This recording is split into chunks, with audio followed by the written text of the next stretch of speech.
What's up, guys? So I'm back with another Denali video today. I'm gonna do a quick 5 things that I don't like about this truck, because everybody's constantly asking me, hey, do you like your old F250 more? You like the new GMC more? This and that, blah blah. You know, everyone's always comparing the two. I figure I'll make a quick video of the 5 things I don't like, because these are the main things that make me miss my Ford sometimes. But overall, this truck is a great truck, don't get me wrong. I'm just being nitpicky about the 5 things I'm gonna say. Don't think that I'm like a GMC hater or anything. I obviously love the truck, that's why I keep it. But there's definitely a few things that are maybe design flaws or things that I think could be improved on down the road. So I'm gonna go over these 5 things with you guys, and then y'all let me know what you think in the comments. If you got one of these trucks, if there's some stuff that you don't like about it, or you know, let me know what you think about my opinion on it. I might do a video of 5 things I do like too. That way you guys know that there are definitely some pros and cons to this truck overall. But I think the 5 things I don't like will be more appreciated by people interested in buying this truck. Alright, so the very first thing that I dislike about this truck is actually starting here with the interior. So obviously I love the interior, that was a big factor for buying the truck, but there's one thing about the interior that really just is annoying, and it's actually related to the technology. It's the screen. So the screen is great quality, great size. It's honestly a badass screen. Like, I really like the screen, and it's a big difference from like the last generation Denali screen as well, so it's definitely an improvement. But the biggest issue, which I'm about to turn the camera and show you guys, is that for some reason GMC has decided that with this big like 17-inch screen or whatever it is, they only allow you to use a certain section of it for the camera and for Apple CarPlay, and then about 1/3 of it or 1/4 of it on the other side is a split view purpose. So meaning you can't put Apple CarPlay full screen. That's basically what I'm getting at. That's my pet peeve, is that you can't do a full screen Apple CarPlay like you can on the new F250s.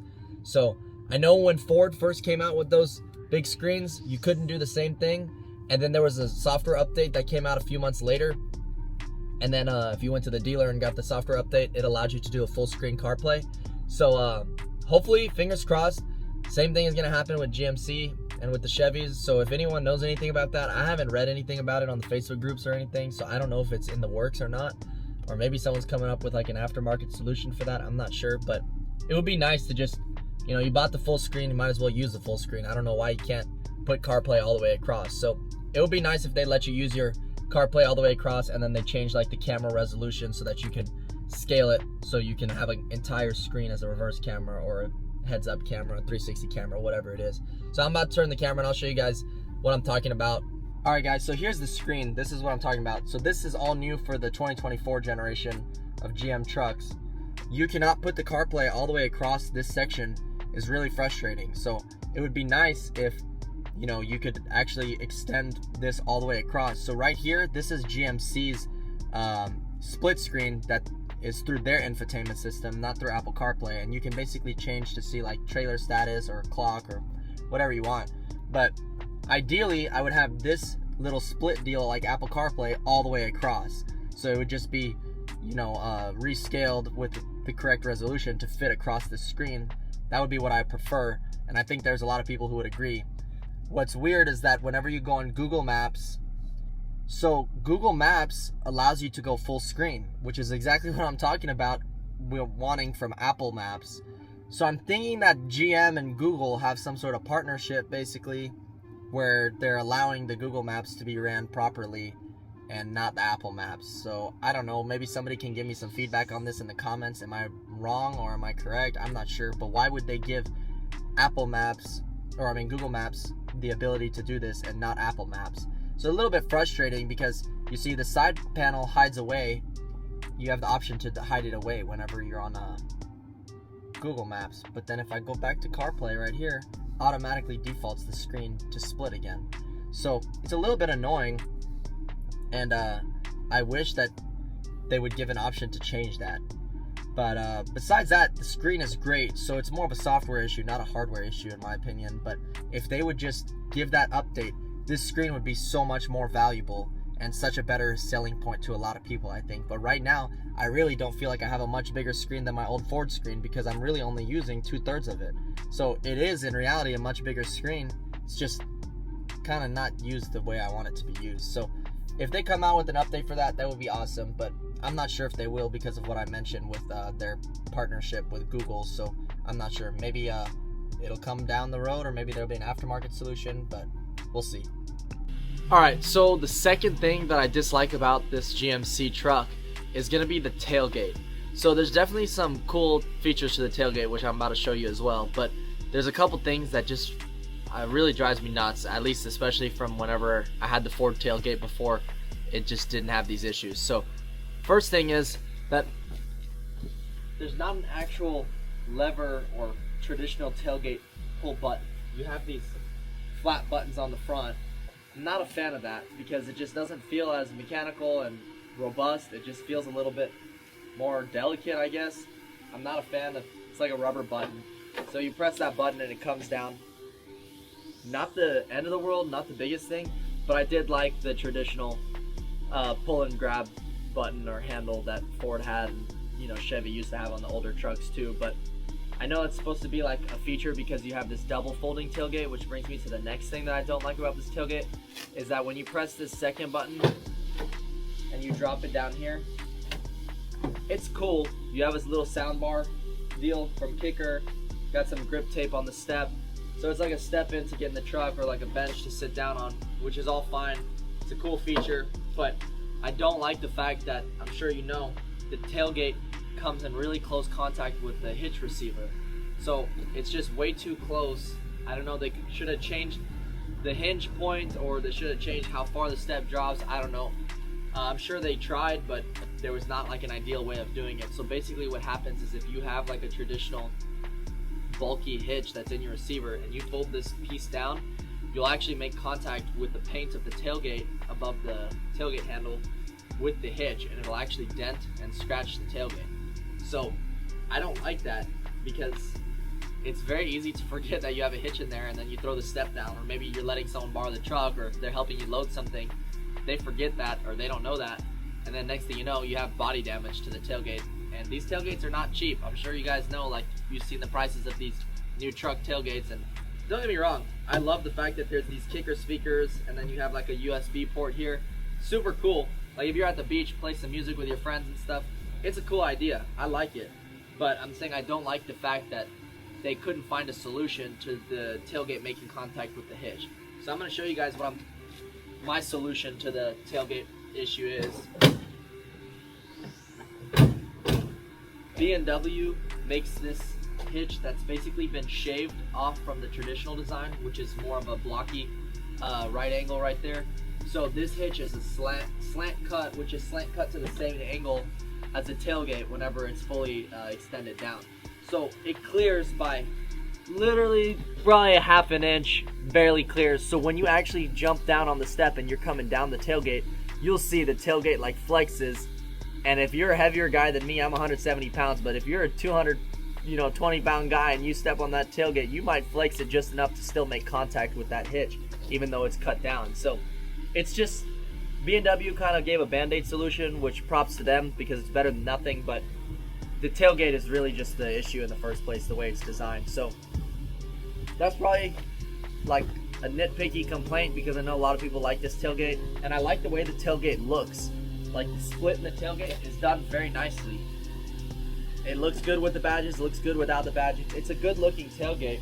Maybe not as good looking as like the King Rancher Platinum tailgates, but I still like it. It's just the functionality of it is not how I prefer from the Ford. The Ford was simple. The lever was nice on the handle. Simple, robust. There was nothing making contact with anything else. Like, you didn't have to worry about it. But I'm gonna try to see if I can get another angle for you guys so you can see what I'm talking about, how close that tailgate gets to that hitch, just so that you guys know exactly what I'm talking about. I'm not exaggerating. It really does get extremely close, if not making contact entirely. So I'm gonna show you guys a different angle. All right, so this is what I was talking about. There's one button here and one button here. The first button is for the main tailgate drop, and then the second higher up button is for the split drop.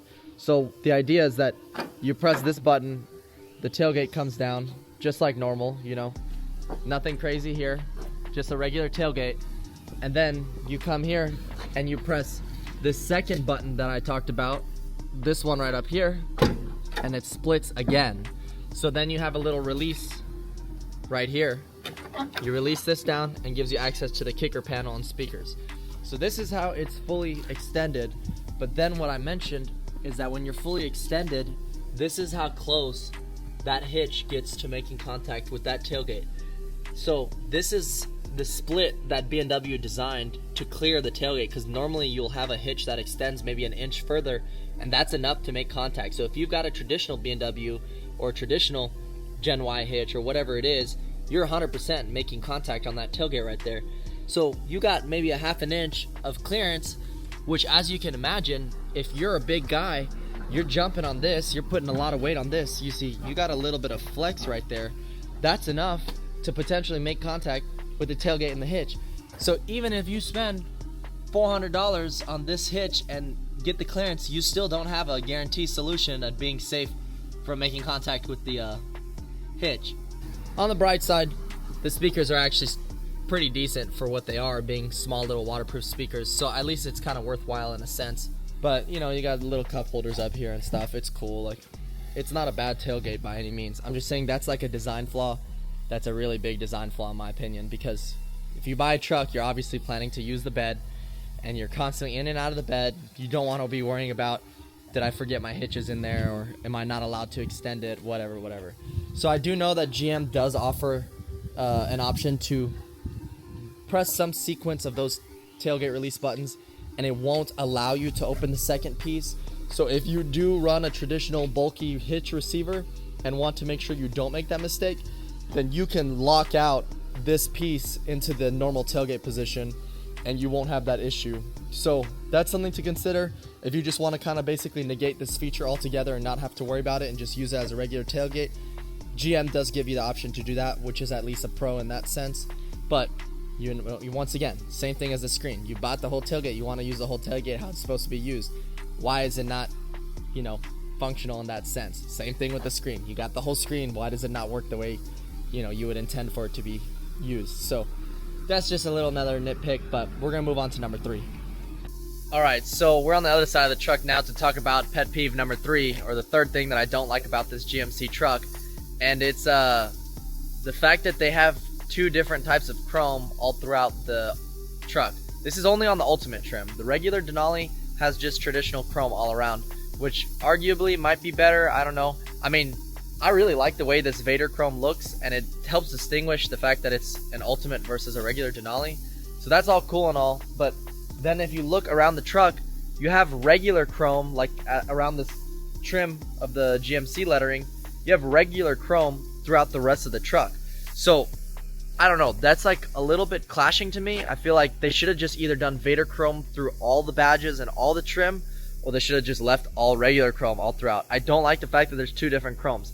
So I'm going to tell you the main reason why I don't like it is because the Vader chrome is really hard to match, or I don't even know if it is matchable. I'm sure there's a way that you can match it, but like regular chrome is pretty standard in the industry. Like you can find chrome rep wheels, or you can find, forged wheels that match the chrome look. Like it's easy to match to the chrome accenting, just like any other truck, like, a Platinum, a Limited. That's cool. Normal chrome is not a big deal. It's been around, everyone's familiar with it. Everyone knows how to build with that kind of color combination.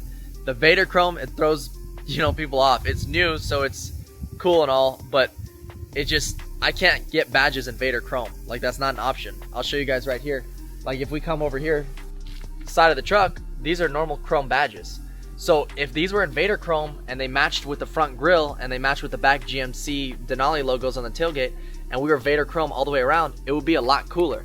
You come to the back of the truck, once again, you got Denali in here and it's in regular chrome, but then you go to the front of the truck and we're back to Vader chrome again. So it's 2 different chromes, and I know a lot of people end up just actually getting rid of the Vader chrome altogether and just replacing it with the normal Denali grille because they don't like the fact that they don't match. So it's not that I hate Vader chrome, I just hate the fact that there's 2 different chromes and they're not matching. So the Vader chrome is cool, and I especially like it on the black paint. I think it looks really cool, and it sets it off from, any other color combo of any other truck that you see on the road. It's cool. It looks pretty high end. It gives it an aggressive look. It's not super bright like regular chrome. It's a little more subtle. So I like it. It's just the fact that it's in contrast with the traditional chrome throws me off a little bit. Like you can see up there, you've got the Ultimate badge, and then you got the Denali badges right there in chrome. If they were Vader chrome, it would just make more sense, in my opinion. So, I don't know. Y'all tell me what you think. Do you like the Vader Chrome? Thumbs up, thumbs down. It's hit or miss. Some people love it, some people hate it. I like the Vader Chrome. I just don't like that it doesn't match with the rest of the traditional Chrome. It needed to be all one or all the other. And if I could figure out how to make it all Vader Chrome, I absolutely would. So if you guys know a way that you can do it, then let me know. But as far as I know, the closest thing that you can get to matching to Vader Chrome is getting like a black Vader Chrome vinyl and trying to wrap everything. But it's going to be really hard to wrap those badges and stuff like that, little accent pieces like that with that Vader Chrome vinyl. So I just kind of left it as regular Chrome for the time being. But if there's a way that somebody comes out with some aftermarket Vader Chrome badges and makes the Vader Chrome match all the way around on the truck, I'm definitely going to buy that, because I think the all Vader Chrome look would be really sharp. But for the time being, just going to have to deal with the half regular Chrome, half Vader Chrome. So once again, not a huge deal. If it bothers you that much, just paint match all of it, black it out, white it out, whatever. But I think that it would be nicer if it came with Vader Chrome all the way around on the trim. Alright, so the fourth thing that I do not like about this truck, it's got to be the fenders. It's a couple things that I don't like about the fenders. For starters, I don't like the fact that it's even an option for these fenders to come in flat plastic from the factory. If you're buying a Denali, you're spending that much money on the truck, should be paint matched standard from the factory. It makes it look very cheap whenever they came with like the raw plastic finish. As you can tell, my fenders have been smoothed over and painted because I really did not like the way that they looked raw. But some of the Denalis have it as like $1,000 option to come with paint matched fenders, but I just think it's even crazy that it's an option. It should just be gloss black or gloss white, whatever paint code your truck is, it should be matching with that. I don't know why they're plastic fenders from the beginning. I can understand maybe like on a work truck or something, but on something this, caliber of a truck, like the top of the line trim from a manufacturer, you want it to have like a high-end, more classy look, I would think. So painting it all makes it give it a lot more like luxurious finish. So I think they should have just completely come paint matched as a standard option on the Denali. Like, it shouldn't even be $1,000 option. It should just be paint matched from the factory. So that's just the first part of my fender complaint. Second part of the fender complaint is that they're this, like, I don't know what you would call it, maybe like a half hexagon shape, as you can see, like kind of like boxy looking. And I like the way it looks. I think it's cool. It's different. It's a little like geometric looking, and it's different than traditional round fenders that you get on any other truck. So it's not that I don't like the way it looks. I just don't like the fact that it's not friendly for tucking bigger wheels and tires. So it's really difficult to trim this shape. It's really difficult to get the body lines to look smooth when you do trim it. And just in general, it's not very cooperative to a bigger wheel and tire, because you start maxing out the fender size really quickly as to compare with the Fords. So I'm going to flip the camera and show you guys more what I'm talking about. But once again, I know GM is not necessarily designing these to fit 40s, but the fact that the Ford fenders were, I guess, more modular or versatile or compliant or whatever you want to call it, more aftermarket friendly per se, is definitely a plus for a lot of people buying these trucks. A lot of people want to run 37s, a lot of people want to have some offset wheels, whatever. The easier it is to fit them, the less money it costs, the better. So I'm going to show you guys why it's an issue on these fenders. I'm going to turn the camera real quick. Alright, so we're on the front wheel right now, and this is the main issue that makes it very difficult to trim it nicely, is that you have this little accent trim bezel that goes across the entire fender. So it comes all the way down here. So if you were to trim, like let's say that you want to cut back here to here, it kills that body line, and then you have open plastic instead of rounding it out like this, Fender has from the factory. You just you could tell it's been botched if you cut just straight across like that. So same with the front. The front's not as big of a deal, but the front, if you trim it out like this, like you can see we trimmed a little bit right here, but if you trim across this body line, then you come straight into this block heater, and then you end up having to trim all the way across to have a clean line if you want to get rid of that block heater and do a delete on that. It's just not very ideal. Like, I'm pretty much maxed out on how much, you got just a hair more that you could trim until you have to commit to all the way cutting to cut that block heater out. And then you kind of get in the middle of these, body lines right here, and then you could tell it's been cut a lot easier. So these little lines basically, I think, made it a lot more difficult to cleanly cut. So on the back here, there's a solution that you can get these Kelderman caps, which they basically just slants back earlier than the stock caps do, so it gives you a little bit more clearance. I don't know if you can see it super well on that angle, but you get a little more clearance. These are 37 1350s, so I'm not running like a crazy big tire, but definitely bigger than the factory tire, and I'm like barely clearing that with like a 3 to 4 inch lift. So I don't know, on the Fords you could run 37s like this with 2-inch spacers on like a 2-inch level and not have to do much, if anything, to clear it. Like, they were pretty easy to clear 37s, almost like factory setup you could clear 37s. So, and then you come to the back fenders and you have the same issue with going to a bigger tire again, because you see these mud flaps come down, and I'm on a 37. Like I said, you've got less than 2 inch, like, I mean, you got about an inch of gap right there, and then even less back here, just because I guess the axle doesn't sit totally center. But that's just like, I mean, if you go to a 40, you're gonna have to like cut these caps or delete these caps or do something, or just lift it significantly more. Maybe a combination of the two, honestly. But I mean, look how close it is. Like, if I go through mud and these tires start picking up mud, the mud ends up caking up all right here because it scrapes the mud off the tire. I don't know, I'm kind of maxed out on 37s with the way I'm set up. The more I look at it, the more I'm like, you know, it's kind of tight with the 37. Don't get me wrong, the fenders look cool. Cool body lines. I like how they did the lines in the tailgate to kind of complement the lines in the fenders. It looks good. I'm just saying it's not the most user-friendly design for fitting bigger wheels and tires. So I think that they do 37s pretty well. They handle 37 1350 on stock setup. But I think if you want to start going to like 38 1550s or some like offset wide wheels or something, you start needing to cut up pretty aggressively. Gets more noticeable that it's been cut. You have to change these fender caps.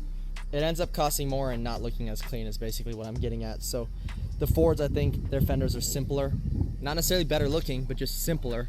And I think the simplicity goes a longer way for, you know, people who want to modify their trucks down the road. All right, so issue number 5, the 5th thing that I do not like about this truck, which is by far the biggest thing that I don't like about the truck, and it's like driving me nuts. It is the DEF and EGR system on this truck. So it's not that it's a bad DEF or a bad EGR system. It's fairly reliable. I haven't had issues with it. I've got 15,000 miles on it, and I know a lot of people have had issues, but every manufacturer has issues with their DEF system from time to time.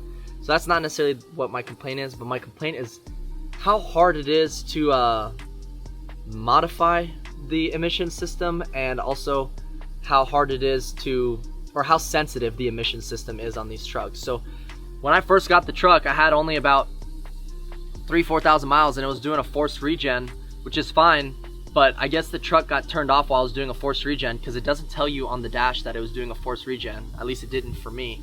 So I turned it off while I was doing the regen, not knowing that it was doing a regen, because they're so quiet you can hardly hear it. And ended up throwing a check engine light and putting me in like a limp mode and everything, and I couldn't force a regen manually from the truck's dash or anything. So I had to limp it to the dealership, wait a whole day for them to finally get around to, you know, looking at it in the service department, and then they forced the regen. Not a big deal, 20-minute fix, 30-minute fix. So I'm going to show you guys what my solution is until they figure out ways of modifying the emission system. All right, so we're back to the inside of the truck. As you can tell right here, I've got a Edge CTS3 monitored. All right, so it's hard to pick it up on the camera, but basically you get this screen. It's a lot brighter in person. It's just this glare is not helping me with the sun right now. It tells you your soot level and if your DPF is running or not, and there's also a green light up here whenever your DPF is active. And it's, I guess, regenning or cleaning or whatever you want to call it. So what I like about this is that I can force a regen through here, and if it's naturally doing its own regen, it tells me status on, and then it basically lets me know that it's regenning, so I can drive accordingly until it finishes the regen, and it shows me the soot levels so I can kind of predict or know when it's coming soon. Overall, the emission system is just so annoying to deal with. Like, I'll probably get you guys an exhaust clip here in a second, that way you can hear what it sounds like, but the truck is just kind of quiet and boring. And I mean, maybe I'm just spoiled because I was used to driving my power stroke deleted, so that was a lot more fun and reliable and responsive, and I didn't have issues. And I don't think the L5P is not a reliable engine or anything. I'm just saying that it'll be a lot simpler and more reliable once all of the emission stuff is stripped down or whatever, for off-road use, of course. But for the time being, the emission system is just annoying. I don't like the fact that I have a super quiet truck. I don't like the fact that if you change this exhaust tip, it throws a check engine light. That's how sensitive this emission system is. If you change this tip to like a chrome elbow or something over here, I don't know if y'all can see the tip right here. It's got those vents back there. So I guess that the vents affect some temperatures and gas flow of the exhaust. And if you change the tip and delete those vents, it throws like all sorts of codes and check engine lights, and it throw you into limp mode and stuff like that. So you're pretty much stuck with this ugly exhaust tip until further notice. So it's annoying because you can have the whole truck built and done out, and then you can't do anything with the exhaust. You can't make it sound better, can't make it look better, can't make it run better, nothing. So we're stuck with this for the time being. I'm gonna give you guys an exhaust clip before I wrap up the video, but it's not gonna be anything impressive. Like I said, sounds kind of like a vacuum, doesn't have any grunt to it at all. So let me get you guys a startup clip and an exhaust clip, and then we'll wrap up the video.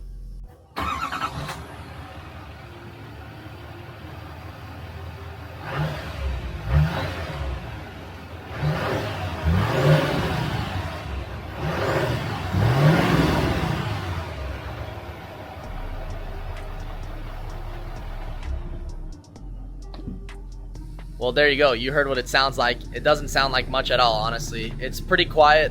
It kind of sounds like a vacuum, which sometimes is nice. You know, when you're on a long road trip or something, it's quiet. You can't hear it at all from the cab. The tires are much louder than the exhaust, so you can't hear the exhaust at all. All right, guys. Well, that's pretty much it. That's the 5 things that I dislike about this truck. Once again, don't take it too serious. It's just like me being nitpicky. It's still a great truck. I like the truck a lot. A lot of the things I talked about can be modified or found solutions for, so it's not the end of the world. Don't let those reasons be the reason you don't buy the truck or don't check out the truck, but it's definitely got room for improvement. So it would be cool to see in future generations or from aftermarket companies some solutions to some of those issues that I talked about, and maybe there are solutions that I'm unaware of. So if there are, leave it in the comments, let me know, give me some feedback. What do you think? If you have the same truck, do you have the same issues? Y'all let me know. That's pretty much it for today's video, so I hope y'all enjoy it, and I'll see you guys in the next Denali video. Hey.